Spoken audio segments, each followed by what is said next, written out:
Várias perguntas pelo Facebook da mesma indagação. Qual seria a tradução bíblica, a versão bíblica que eu recomendaria para a igreja? Bom, essa é uma boa pergunta. Acho que vale a pena a gente gastar aqui um minuto disso. Você primeiro tem que entender duas coisas que estão por detrás das traduções. Primeira é a questão do texto grego. Estou falando do Novo Testamento. Tá? Primeiro, tem no Antigo também, mas no texto grego do Novo Testamento essa questão se torna mais aguda.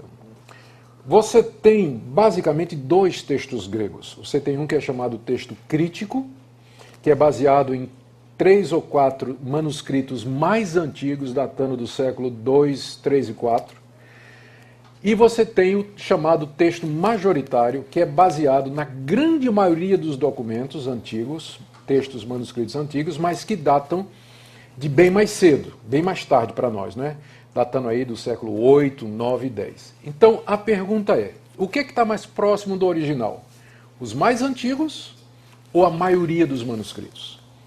E não tem uma resposta fácil, porque se você disser são os mais antigos, a pergunta é, esses mais antigos datando do século 3º e 4º, por que eles foram preservados? Eles podem ter sido preservados, primeiro, porque eram bons, a igreja então valorizou, ou eles foram preservados porque eram ruins. O pessoal viu que eram cópias ruins e botou dentro de um vaso de barro lá e deixou, porque o texto bom era copiado até se gastar. Por isso que a gente não tem cópias do século I, II, porque elas se gastaram e se perderam de tanto serem copiadas. Se você tem manuscritos do século 3 e 4, é porque a igreja disse, esse texto é ruim. Né? Então guarda aí em qualquer lugar. Então você pode interpretar de maneiras diferentes a questão da antiguidade. Então você tem competindo dois textos, o chamado majoritário e o texto crítico. O crítico é baseado nos manuscritos mais antigos e o majoritário, o nome está dizendo, na maioria dos manuscritos. As nossas traduções, a maioria delas se baseia no texto. Todas as traduções, quase todas as traduções da Sociedade Bíblica, por exemplo, se baseiam no texto crítico. Almeida, atualizada, a corrigida se baseia no majoritário. E tem um estilo de tradução que eu vou falar daqui a pouco. A NVI no texto crítico, Bíblia da Linguagem de Hoje no texto crítico. Almeida Fiel, baseado nos vários manuscritos, é baseado no texto majoritário. A Sociedade Trinitariana, baseado no texto majoritário. Então, você tem essa questão dos textos. No final, a diferença entre eles é mínima.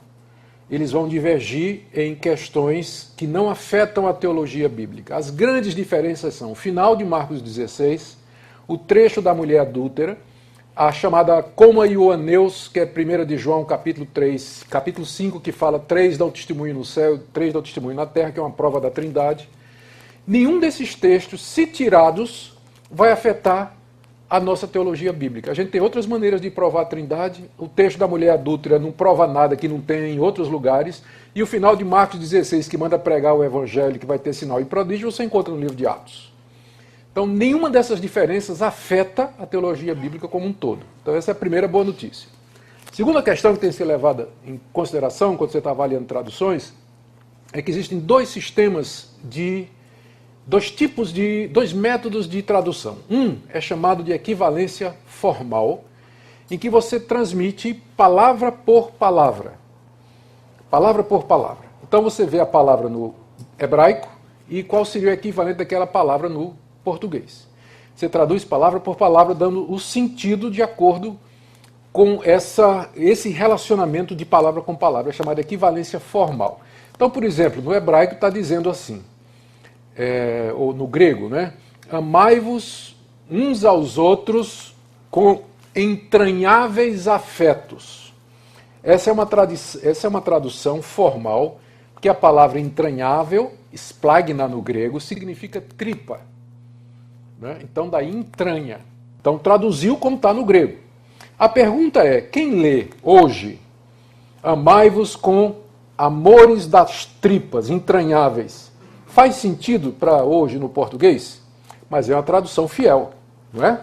Fiel porque traduziu literalmente, mas se torna infiel.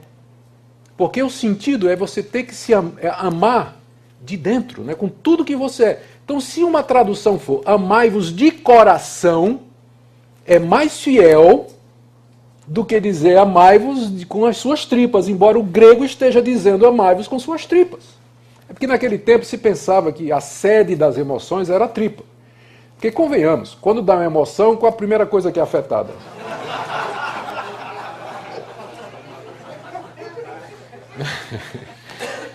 Foi mal, desculpa.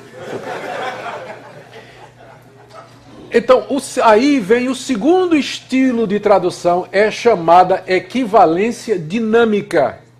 Você primeiro interpreta a frase no original e pergunta qual seria o equivalente dinâmico naquela língua.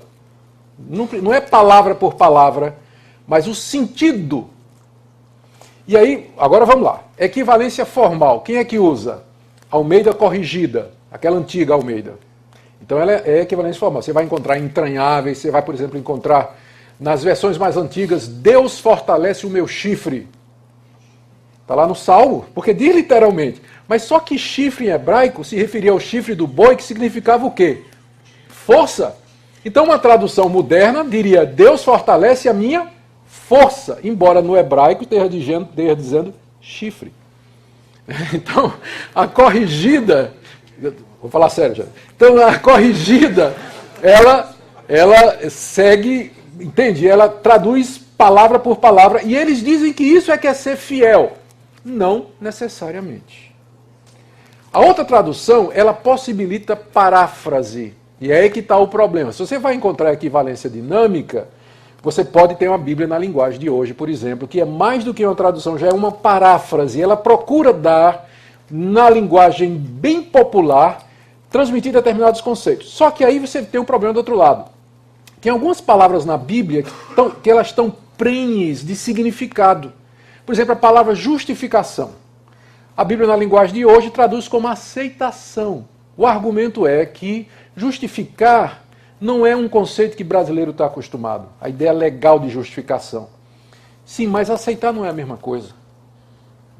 Aceitar é um dos efeitos da justificação, porque Deus nos justifica, então Ele nos aceita. Não é a mesma coisa. Então a Bíblia na linguagem de hoje, no afã de evitar os problemas do texto, de traduzir literalmente, ela acaba indo para um outro extremo. É uma tradução boa em vários sentidos. Tem passagens na Bíblia da linguagem de hoje que eu acho melhor do que a Almeida, que é a NVI. Né? Os caras foram muito felizes em fazer isso. Mas como um todo você tem que ler com cuidado porque usa esse esquema de equivalência dinâmica. NVI tenta usar uma combinação das duas. Então eu diria assim, no extremo da equivalência formal, você tem a corrigida, Almeida, não é? E do extremo esquerdo aqui você tem a cabana.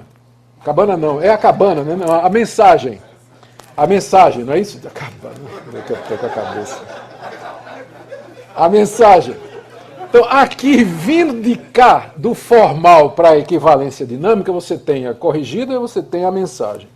Aí você vai ter a Almeida atualizada e as parecidas com ela, NVI, Bíblia na linguagem de hoje, e aí a mensagem.